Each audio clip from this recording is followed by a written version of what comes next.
Nos toca presentar a nuestro siguiente expositor. Es el médico veterinario Mauricio Fernando Lastra Escudero, quien nació un 13 de marzo, ya pronto es su cumpleaños, en Palenque, Chiapas. Y si Claudia nos dice algo de los estudios del médico Lastra. Claro que sí.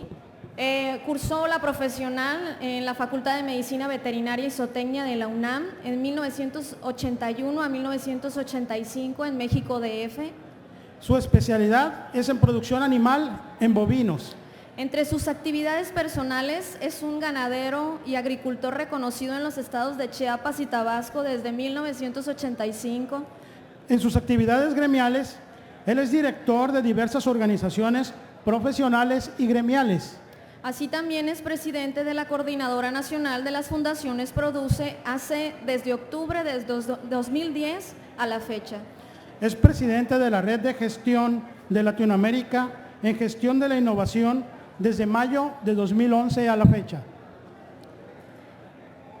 Es vicepresidente de Capacitación México Calidad Suprema. También es vicepresidente de Fundaciones Produce del Consejo Nacional Agropecuario. Es expresidente del organismo del Comité Rector Certificación de Implementos y Maquinaria Agrícola Zagarpa INIFAP de 2011 a 2014. Es vocal propietario de la Junta de Gobierno de INIFAP de octubre de 2010 hasta la fecha. Con la conferencia Agua, Cambio Climático, Retos, Oportunidades y Realidades, recibamos con un fuerte aplauso al médico Mauricio Lastra.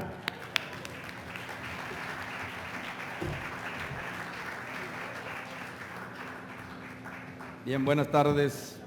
Pues gracias por acompañarnos en esta plática, que no conferencia, es una plática sencilla.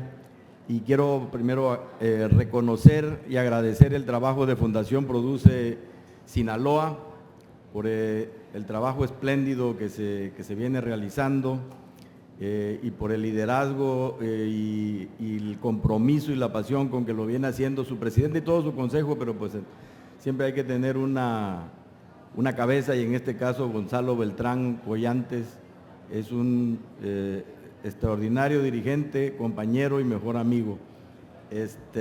Nos ha tocado también, Gonzalo es vicepresidente en la Coordinadora Nacional, y ahí nos ha tocado dar batallas importantes, y pues un reconocimiento a todo el trabajo de la Fundación, pero sobre todo, como decía el otro día, a los productores de Sinaloa que tan amable y generosamente siempre nos comparten. Yo vengo del sureste y pues están ustedes, y a veces oigo que se quejan de que no están muy bien, pues nosotros estamos un poquito más atrás, y en cuestiones de agricultura y de horticultura, pues muy retirados, y siempre han sido muy generosos. Yo, cuando venía de la Fundación Produce Chiapas, que dábamos becas para venir, la gente se peleaba por venir a Sinaloa a aprender, y siempre todo el mundo regresaba con alguna enseñanza, y por eso celebro que se siga haciendo este tipo de pláticas, porque la que veíamos, poca gente sabe de esos trabajos que se hace, lo que hace Acerca en la promoción de exportaciones,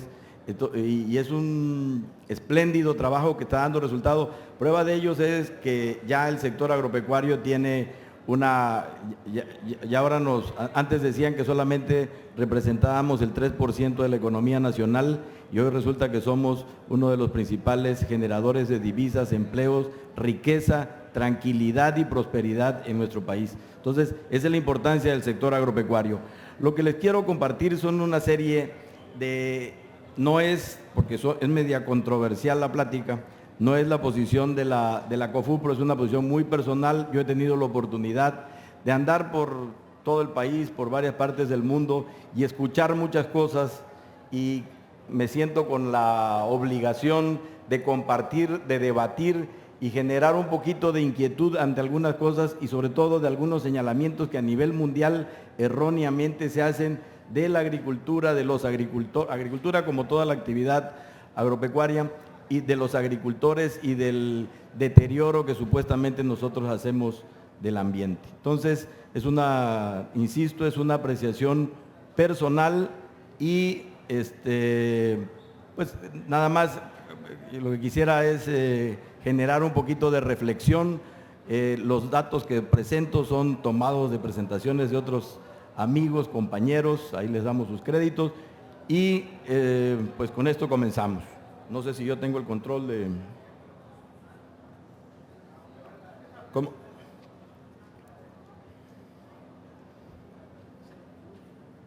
El último. ¿Para dónde?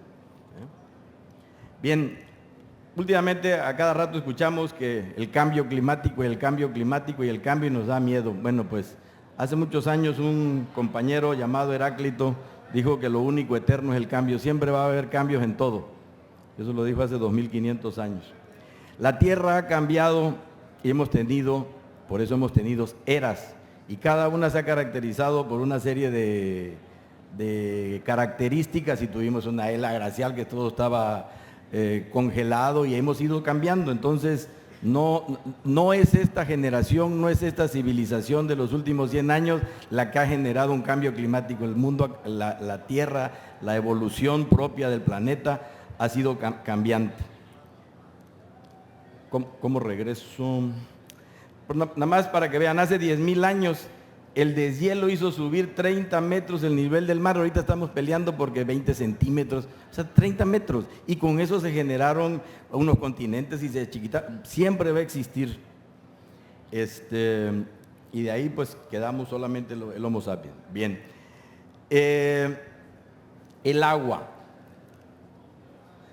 Si vemos en esta diapositiva y pudiéramos, no sé por qué lo pusieron sobre Estados Unidos, pero la cantidad de agua que hay en el mundo representada sobre Estados Unidos, la pelotita más grande es la cantidad total de agua, la de en medio es el agua disponible dulce y la chiquitita es el agua que tenemos en ríos y lagos y la que tenemos disponibles. Esa es la proporción.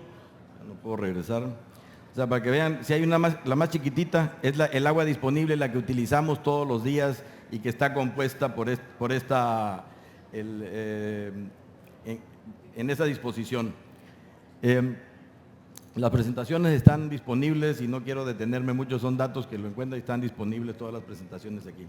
Bien, pero ¿cómo está el agua distribuida en el mundo? Pues resulta que en el 2005, primero la población contra el agua, pues en el 2005 teníamos solamente 6,000 millones de personas y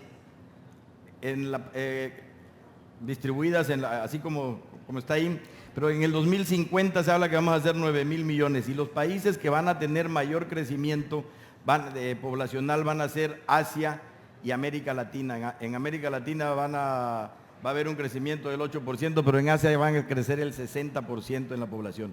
Entonces, la disponibilidad de agua que hoy tenemos, que en América Latina en el año 2050 vamos a tener una disponibilidad de agua mucho mayor. Ahorita los asiáticos posiblemente tienen el 36% del agua, pero tienen el 60% de la población. Entonces, nosotros vamos a tener una cantidad de agua tremenda. El agua va a ser el motor de desarrollo del mundo. Tenemos que aprender a usar eficientemente el agua. ¿Se han puesto a pensar qué cantidad de agua le mandamos a los americanos en los tomates y los aguacates que exportamos? El otro día me decía alguien, los japoneses no compran carne, compran el derecho a no usar agua para producir carne. Entonces, la importancia, y nosotros estamos en América Latina sentados, más que en petróleo, sentados en agua que debemos convertir en bienestar y en producción. Si vemos aquí, África y Asia concentrarán casi el 90% del crecimiento demográfico para el 2050. Esos son datos que se han repetido mucho y cómo están, pero más importante que eso es cuál es la disponibilidad de agua en el mundo actualmente.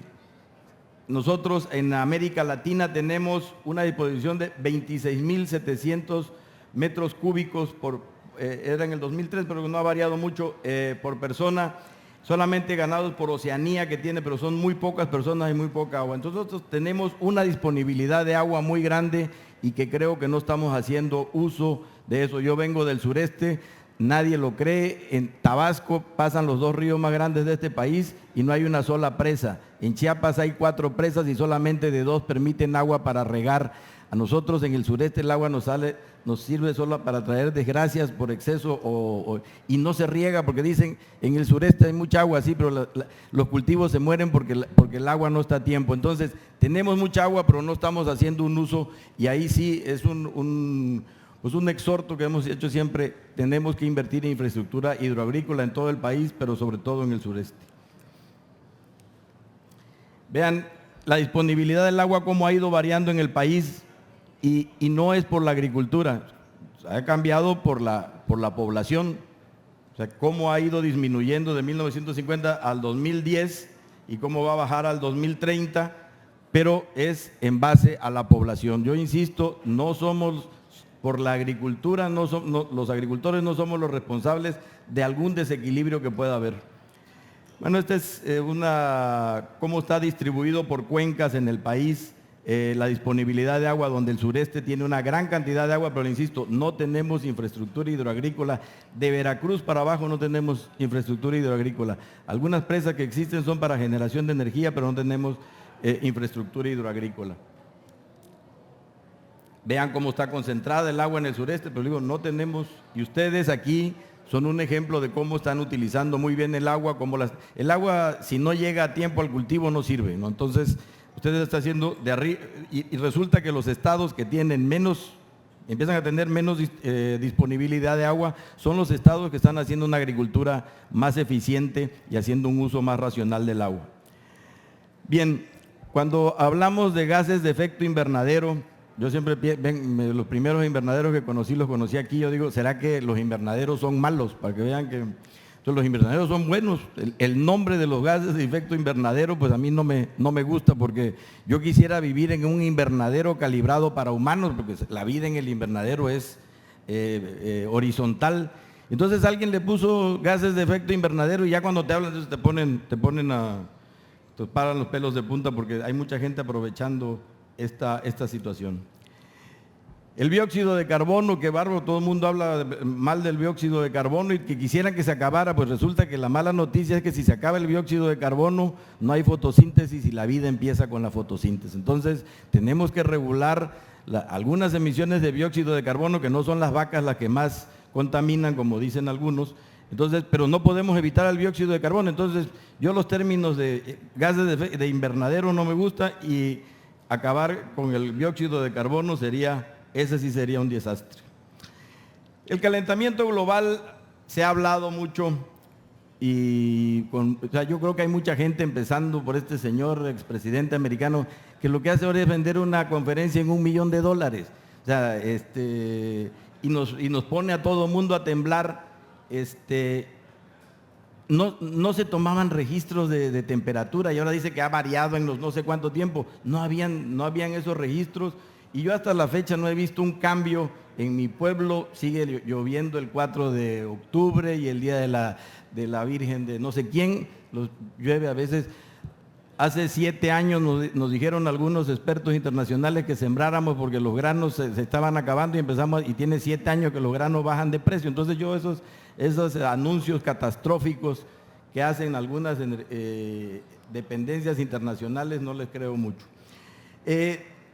La FAO hace unos años dijo que el 18% de la emisión de gases de efecto invernadero provienen del ganado, y entonces se vino una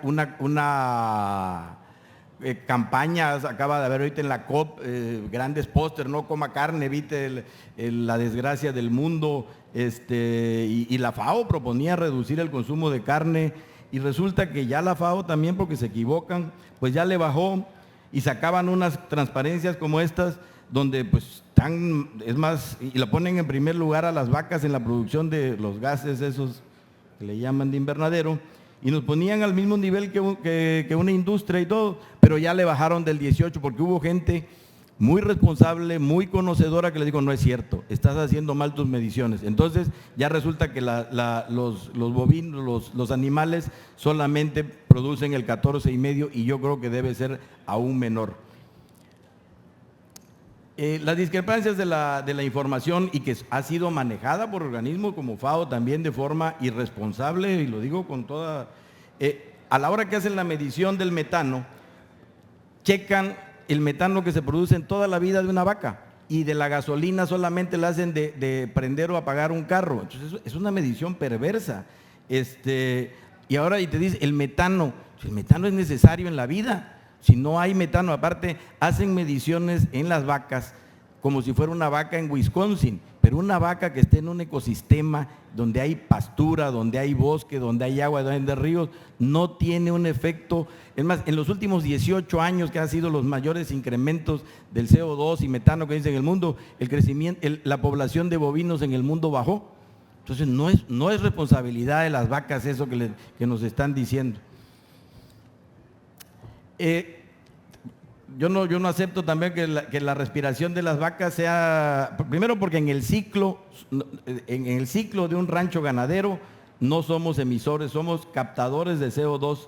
Y los animales no añaden en un ecosistema de ese tamaño, no añaden CO2 porque capturan en el pasto y en todo el ecosistema. Les recomiendo que lean la encíclica del Papa, ahora que estamos ¿cómo se llama?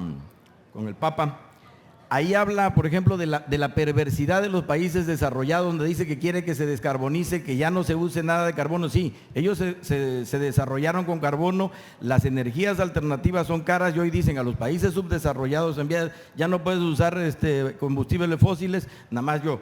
Entonces, por eso digo que hay mucha perversidad en cuanto a esto. El Papa dice, no podemos descarbonizar en los países subdesarrollados porque si no los mataríamos. El medio ambiente se modifica por todo, o sea, todo contamina, o sea, todas esas cosas que no las leeré, modifican el medio ambiente. Entonces, no somos solamente por sí los hombres, por estar arriba del planeta, los que estamos generando todos estos cambios. Pero algo que somos muchos es el crecimiento de la población. ¿Y dónde se está dando el crecimiento de la población? No se va en los países que están en subdesarrollo, como en Asia Pacífico, en África y en América. Ahí tenemos un crecimiento fuerte y ahí tendremos que trabajar en alguna cosa de moderar. Vean aquí como hasta el año de 1600 éramos menos de 1,000 millones y en 200 años, 1600, 1800, pasamos de 1,000 a 7,000 millones. O sea, lo que ha crecido muchísimo es la población humana, no la generación de comida. Para que vean las cosas, porque siempre dicen que estamos traspasando las fronteras agrícolas y que todos los días abrimos. Hay países como Malasia y Indonesia que han crecido irresponsablemente en algunas áreas, pero vean, nada más son datos internacionales. De 1961 habían 3,500 millones y ahorita hay 7,000, el doble, y solamente ha crecido en el mundo el 12% el área agrícola. ¿Y cómo se ha logrado eso? Con el trabajo de los investigadores, de los productores y de los gobiernos para hacer una producción más eficiente. Y yo por eso celebro que la Fundación siga encabezando estos procesos, y como lo hace a nivel nacional las otras 32 fundaciones, procesos de innovación, capacitación y transferencia de tecnologías para que podamos seguir manteniendo esta tendencia, que con menos tierra, con menos agua, con menos químicos, podamos alimentar responsablemente a la humanidad que lo demanda. Bien, un dato que vi el otro día, una presentación de carne en Estados Unidos para los productores, hicieron un análisis de qué es lo que la gente privilegia a la hora de consumir en Estados Unidos, carne, pero creo que aplica para todo. La gente mayor está preocupada por la imagen del producto, y en el caso de la carne es que si está suave, que el marmoleo, que la proporción de grasa y no sé qué. Los jóvenes, que son los de menos de 40 años, eso no les interesa. Lo que les interesa es cómo se produce esa carne. Si hay una empresa en Texas muy famosa que quebró porque demostraron que en ese corral de engorda que producía esa carne no había un programa de bienestar animal, es más que maltrataban a los animales, y hubo en redes sociales toda una campaña de esa empresa porque la gente dejó de consumir esa carne. Entonces, es muy importante que nosotros, en relación con la plática de Giorgio, que tenemos que hoy certificar los procesos. Nosotros somos muy buenos productores, hacemos la mayor parte muy bien el trabajo, pero ahora el consumidor exige que se lo demostremos, y eso solamente es a través de procesos de certificación, en lo cual hay que trabajar mucho. Bien, ¿qué tenemos que hacer o sugerencias para convivir de manera más armónica con ese cambio climático que se va a dar? Primera cosa, no sé si sea la palabra adecuada, pero tenemos que, en los países que hay un crecimiento poblacional muy grande, de alguna forma contenerlo. Tenemos que generar políticas públicas, no ocurrencias sexenales, no programas vacíos, sino políticas públicas para el uso del agua, políticas públicas para qué vamos a hacer con los excedentes o los faltantes de productos en México como leche y maíz, pero una política pública, no que cada año estemos saliendo a resolver un problema coyuntural. Los gobiernos tienen que disminuir el consumo de combustibles fósiles, pero nos tienen que dar una alternativa. Hoy la energía eólica, la energía solar es muy cara, la inversión inicial es muy cara y entonces la gente no está optando por ella. Tiene que haber unos programas del gobierno para que ese tipo de energía cada día sea más barata. Tenemos que incrementar el uso de energía renovable. Eliminar productos. En México todavía se siguen vendiendo, le decía el otro día una señora alemana, saqué una lista de unas empresas alemanas que venden productos tóxicos, todas aquí. Digo, no los venden en Alemania, pero nos los venden en México y en los países en desarrollo.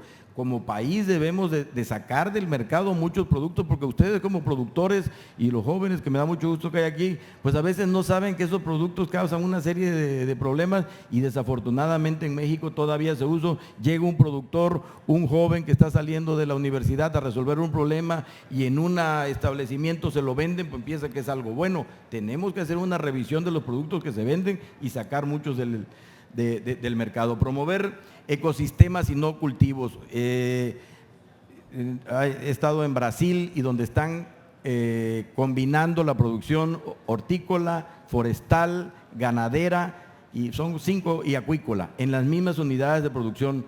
Yo creo que tenemos que, primero porque nos da una diversificación en los ingresos y luego hacemos un uso más eficiente, podemos reciclar, podemos utilizar el agua de una actividad en otra, retener el agua de una manera más eficiente.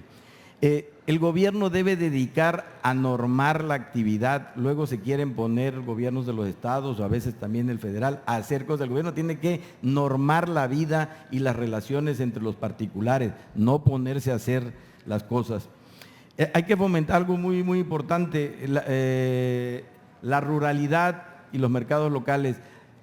Antes daba pena decir que no, que el medio rural y nos los veían, no, los rurales somos más importantes que los de Santa Fe en el Distrito Federal, los rurales les damos de comer. Entonces hay que promover una cultura de la ruralidad y de los mercados locales. Estamos preocupados por exportar, qué bueno que se exporte, pero estamos descuidando los mercados locales y luego llegan los productos chinos a un pueblito. Pues ¿por qué? Porque ya los del pueblito exportamos toda la comida a Japón. Entonces tenemos que conservar, y luego es mucho más. Le ponía yo una vez un ejemplo de la miel. Estamos preocupados por exportar miel a 20 pesos el litro y aquí se paga en 60. Lo que pasa que en México lo que tenemos que incrementar es el consumo, porque aquí se consume menos de 1 litro al año y en Bélgica se consumen 20 litros. Entonces no hay que fomentar la exportación, hay que fomentar el consumo de miel en México. Y proveer, porque también no debemos de crear ya más ciudades impresionantes, pero la gente se va a las ciudades, se va a la Ciudad de México, se vienen a Culiacán, porque en los pueblos no tenemos los mismos satisfactores. Entonces tenemos que ver, y si van al sureste está más dramático, hasta Puebla las carreteras están muy bien, pero a medida que avanzan 1 kilómetro los huecos son más cercanos, y ya cuando llego a mi pueblo, a Zapata, Tabasco, pues ya la carretera es puro hueco. ¿Qué quiere hacer la gente? Pues irse a vivir a la Ciudad de México, porque ahí también. Entonces tenemos que ver que los gobiernos promuevan los mismos satisfactores a todo el país, no nada más en el centro. La sociedad, control de la natalidad. Tenemos que hacer un uso, o más bien una distribución responsable de la población. Tenemos que también contribuir en la disminución del consumo de combustibles fósiles en todas nuestras actividades. También la sociedad tiene que cuidar el agua y tiene que hacer un mayor uso de los desperdicios. O sea, no todo lo hacemos nada más en el campo. Las ciudades generan, si ustedes supieran la cantidad de basura y lo que le cuesta nos cuesta a los contribuyentes mover la basura del Distrito Federal, son millonadas de toneladas de basura. y lo que nos cuesta, y la gente lo hace de forma todavía muy irresponsable. Entonces, no toda la responsabilidad es de los agricultores. Tarea pendiente de las universidades, tenemos que cambiar en la forma de enseñar todavía, y a lo mejor digo una barbaridad, pero todavía hay universidades promoviendo el uso del arado. Hay países donde está prohibido arar, donde están haciendo uso de labranza mínima. Entonces hay uso indiscriminado de fertilizantes, una serie de cosas que todavía se siguen, uso indiscriminado de agroquímicos de todo tipo, y las universidades tienen que ponerse a la altura, porque si no están sacando profesionistas que son los que van a incidir en la producción, que van mal preparados. Se tiene que, o sea, es que el plan de estudio tiene 10 años, no hombre, los planes de estudio los tenemos que cambiar cada semestre, porque el mundo cambia de una manera vertiginosa, y tenemos los proveedores de conocimiento tienen que ponerse a esa altura. Luego también son muy dados a enarbolar posiciones de moda en algunas universidades. Las universidades, los centros de investigación tienen que tener una responsabilidad muy grande, y no solamente enarbolar temas de moda o coyunturales, y crear paquetes tecnológicos o tecnologías o como se llama, que atiendan a la realidad del momento. O sea, yo les voy a dar, yo siembro palma de aceite en Chiapas, y por poco no me dan el crédito porque me exigían que yo arara, yo echara agroquímicos y una serie, y tuve que mentir para que me dieran el crédito y el apoyo de Zagarpa, porque el paquete tecnológico que está registrado en Zagarpa dice que hay que hacer todo eso. Entonces, tenemos que actualizar ese tipo de cosas, porque a veces no es el productor el que hace, sino que lo obligan para recibir un beneficio, para un crédito, a hacer prácticas que sí están en contra de esa armonía que proponemos. Y los productores pues también tenemos nuestra chambita por hacer. La primera es pues no ampliar la frontera agrícola. Tenemos que producir con la misma tierra, con la misma agua, pero de una forma más eficiente. Yo estoy en contra del uso del arado. Aquí hay que cuidar el suelo lo tenemos que ver como un ser vivo, no nada más como un sustrato donde va a crecer. El suelo es un ser vivo que hay que cuidar. Hay que evitar la deforestación, pero también no hay que olvidarse que el gobierno, ahora nos dicen que no deforestemos, el gobierno hace muchos años tuvo la Compañía Nacional de Desmontes, y la reforma agraria te quitaba los ranchos si tenían muchos árboles. Entonces no somos nada más responsables los productores, sino han habido políticas erróneas que han generado deforestación. Las quemas todavía en el sureste, y sobre todo en las zonas serranas, los productores para preparar media hectárea de maíz, que es lo que se siembra en Chiapas en promedio, para quemar media hectárea de maíz, luego queman un cerro de 2 o 3 mil hectáreas, porque todavía sigue siendo una práctica común para sembrar maíz en ladera. Hay que incrementar el uso de labranza mínima, créanme, en Argentina no se usa un arado, todo se siembra en labranza mínima, en siembra directa, rotación de cultivos. Conozco campos que tienen 10 años en Argentina sembrando 5 o 6 cultivos, soya, sorgo, maíz, trigo y no me acuerdo cuál otro, y están utilizando hoy el 20% de los fertilizantes que utilizaban hace 10 años, y tienen una producción mucho más, y cero tocar el suelo, solamente lo que es la introducción de la semilla y el fertilizante. Disminuir el uso eficiente del agua, que ya lo habíamos, y por eso, bueno, estas ferias donde vienen las empresas que están proveyendo nuevas tecnologías para que cada gotita de agua sea utilizada eficientemente por las plantas. Miren, el uso de biofertilizantes y mejoradores del suelo, el gobierno ha invertido muchísimo, y este año hasta creo que ya desapareció de las reglas de biofertilizantes, porque no estamos haciendo uso. Y hay seguramente que aquí hay vendedores de fertilizantes, no estoy en contra, pero hay que usarlos menos. Y si hacemos una mezcla de fertilizantes no nitrogenados con nitrogenados, bajan sustancialmente los costos, quizá a veces un poquito la producción, pero el riesgo es menor, y en el mediano y largo plazo vamos a tener mejores resultados. Pero no estamos, digo, ya quitaron hasta el componente porque no hacíamos uso. Yo, una temporada que estaba yo dirigiendo los sorgueros en Chiapas, me mandaron para 20,000 hectáreas de sorgo mejoradores del suelo, y porque ¿qué decían los vendedores de agroquímicos? No agarren eso que regala Mauricio porque van a perder, y ni regalado lo pude distribuir porque hicieron una campaña en contra de un producto muy bueno. Entonces, tenemos que hacer un uso y nuevamente pedirle a los gobiernos y todo que sigan apostando y sigan invirtiendo en el uso de biofertilizantes. Mañana veo que hay una control biológico de plagas y enfermedades. Digo, tenemos que pensar, no nada más es salir con una motobomba a matar. Mire, la roya del café, el problema de la roya del café, que lo quisieron componer con productos químicos, es un problema de manejo.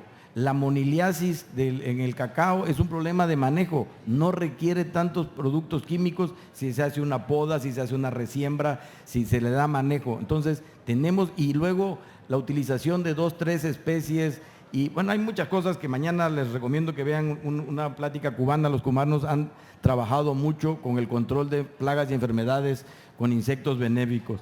Y lo que les decía, una agricultura mixta con rotación de cultivo que incluya la mayor parte de las cosas que se puedan hacer en cada región. Miren, ya, 2 más. Pues no se las voy a leer todas, pero eso lo dice el Papa en su encíclica.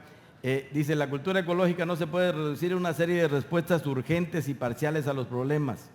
O sea, tiene que ser, y si quieren tomar una foto, pero lean se llama la encíclica de Francisco.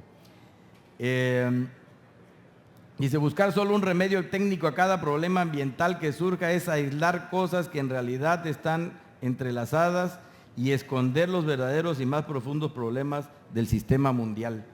Digo, es un hombre que tiene una claridad y no es estridente, no vende en $1 millón su conferencia y está proponiendo algo que verdaderamente nos va a hablar. Y la última, dice, no podemos pensar que los proyectos políticos o la fuerza de la ley serán suficientes para evitar los comportamientos que afecten al ambiente, porque cuando es la cultura la que se corrompe y ya no reconoce alguna verdad objetiva o unos principios universales válidos, las leyes solo se entenderán como imposiciones arbitrarias y como obstáculos a evitar. O sea, el compromiso es de todo y no se va a resolver ni con políticas ni con leyes si no le entramos todos en la parte que nos corresponda. Pues es lo que quería comentar con ustedes. Muchas gracias. Muchísimas gracias al médico Mauricio Lastra, presidente de todas las fundaciones Produce, y le entrega su reconocimiento el presidente de Expoagro, arquitecto Gonzalo Beltrán.